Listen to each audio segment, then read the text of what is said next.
Hi guys, welcome back to my channel Rad's Research Room. In the previous video I have talked about whether research is the right career for you and how you can make that decision. So if you have not yet seen it, please go through it and subscribe to my channel for more such updates and insights. Now if you have already made the decision that research is the career choice for you, then the next question is how to find the right mentor. Now, what exactly is a mentor and why is it important to choose a right mentor? Because a right mentor, a great mentor, would not only supervise your research, but they would be helping you grow in your academic career. They will help you navigate the challenges throughout your PhD, throughout your research career. They will help you build connections, they will help you widen your network, and they will help you achieve all your academic and research oriented goals. So, a supervisor, a mentor can actually make or break your academic career. A researcher, someone who is actually invested in your growth, is the right mentor. So the question is, how do you choose a right mentor and how do you find someone who aligns with your aspirations and your goals and helps you grow in your academic journey?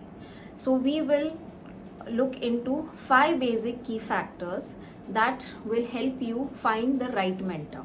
So let's dive in. Now, before you go seeking for the right mentor, you need to define your own research interest and aspirations. You need to ask yourself, what kind of research do you want to do?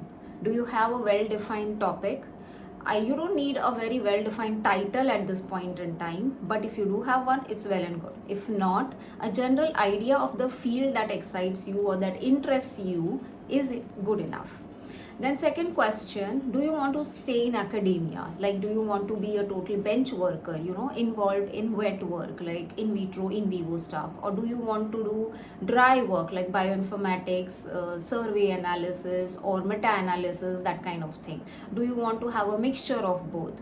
Do you want to be into field research that involves sample collection and then outsourcing the analytical part? Or do you look forward into industry research? And that's a whole different topic and a whole different aspect of research which involves pharma R&D, and I will cover that sometime in a different video.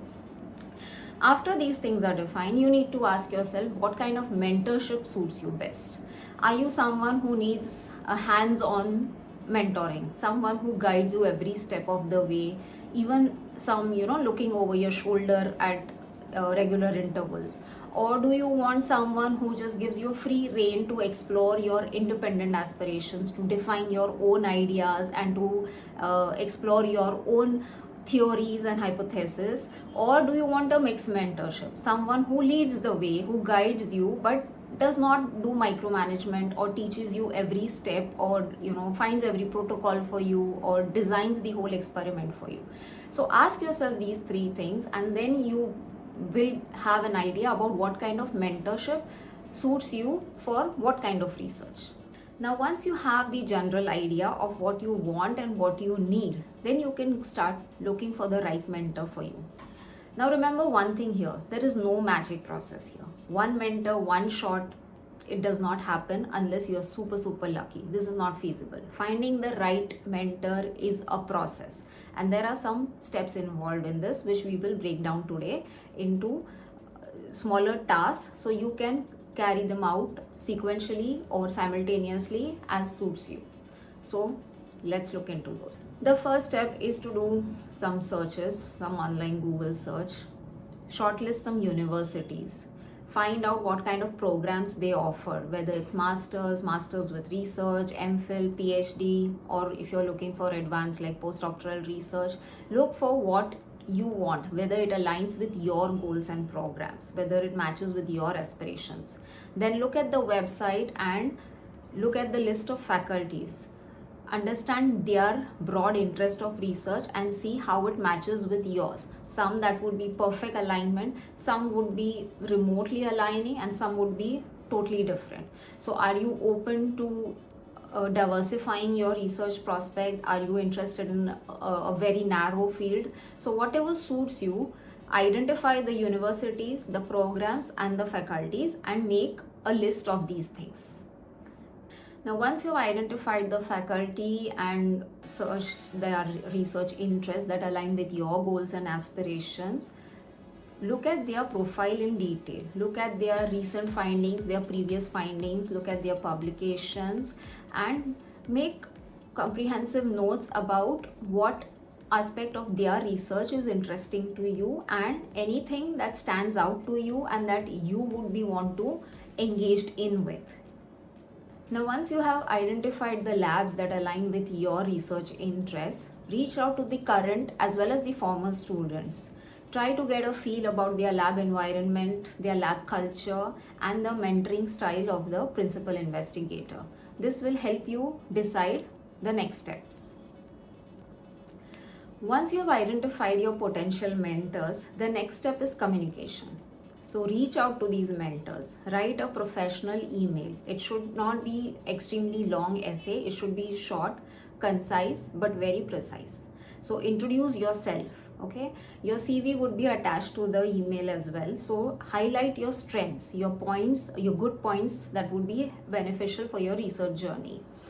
Express interest in their work. Identify some of the recent papers, their important findings or some groundbreaking findings, and elaborate on how you would contribute to that project. Next, ask them whether they are open to taking new students, whatever it is, whether it's a master's with thesis or a PhD student or even postdoctoral positions. Then give them a couple of weeks to get back to you. If not, send a follow-up email just as a short, crisper version of the previous email and give them at least a couple of weeks more. If still there is no response, let it go, move on. But do not do this like one after the other. Try to identify several researchers at the same time so the process does not take too long and you are narrowing down your search simultaneously. Now, say some of these mentors and supervisors, researchers did respond to your emails. Your next step is to choose who aligns best with your aspirations. Now, for that, you need to evaluate the mentoring style and the researcher themselves. So, how would you do that? There are 4 qualities that every good mentor should possess. First one is effective communication. Now, you know, some big names, extremely busy PIs may not communicate immediately. It might take a while. But once they do, analyze their way of communication. Did the email come from them, or did it come from their office, from an office staff or a secretary or someone? Did they write a general email, or did they seem interested in what you had to say? You will be able to tell whether they did actually read your entire email or it was a very general yes or no answer. Specifically, or most likely, it would be a no if it's a very general email. Did they express interest in what you had to say about your research aspirations and your expressed interest in their work? So these are some communication skills that even a mentor should have. Next step is the successful track record of the students in the lab. Find out how many of the students who passed out from the lab have had successful academic careers, whether they have retained their academic or research careers or whether they have switched fields. If possible, contact them directly, speak to them about their current or past experiences. Ask them if they have switched fields, what were the reasons, whether it were related to lab or whether it was something else. Next is to determine their positive reputation in academic environment. So find out what committees they chair, what scientific advisory boards they are they editors for any journals, or are they panelists for any grant review boards. Also look at the type of collaborations they have. Are they academic, industrial, or both, and do they align with your research goals and aspirations? Now, most of this data can be found on their web pages and profiles and also in publicly available databases such as Google Scholar, ResearchGate, etc. And if you like, I can make a separate video on how to go about these searches, how to use these public databases.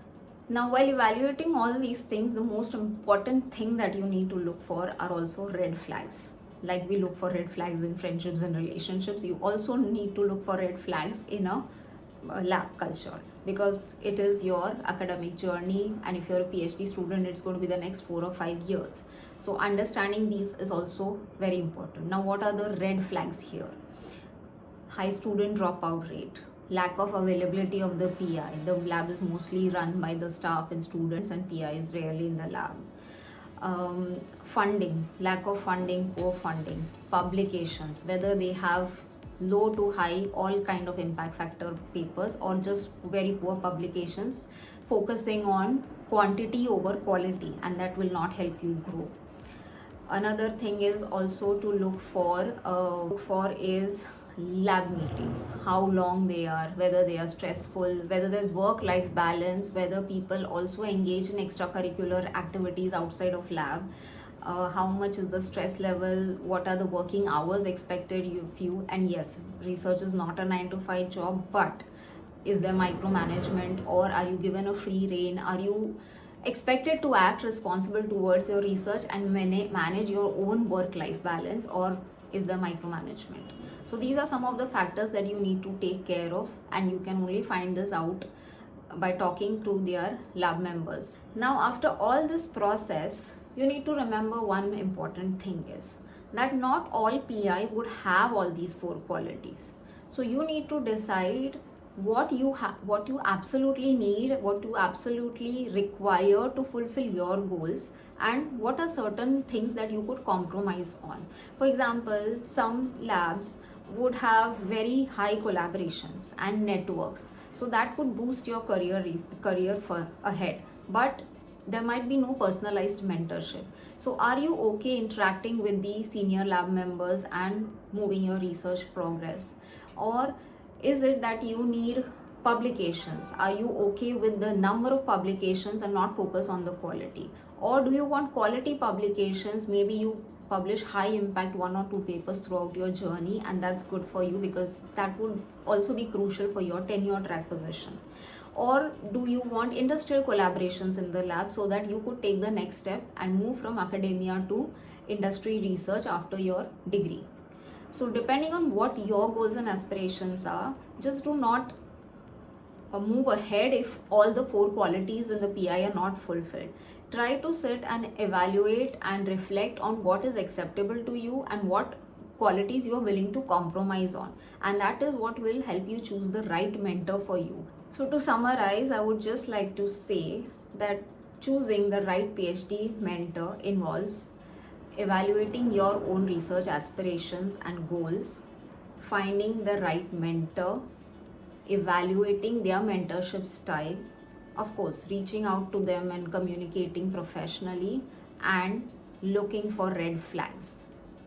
PhD is a long journey. It can get very arduous and challenging. So finding the right mentor is extremely important. It can make or break your journey, your academic career. And remember one thing, big names or prestigious names does not always mean a good mentor. So analyze, think, and choose wisely. Good luck for your PhD program. If you found today's video helpful, please do give it a thumbs up, like it, subscribe it, and share it with your friends and lab mates and colleagues. And stay tuned for more academic updates, PhD tips, and insights into a lab life. Also, let me know what other topics you would want me to address down in the comment box, and also share with us what challenges you are facing while deciding your ideal lab and your ideal mentor, and I would help you out. Ciao.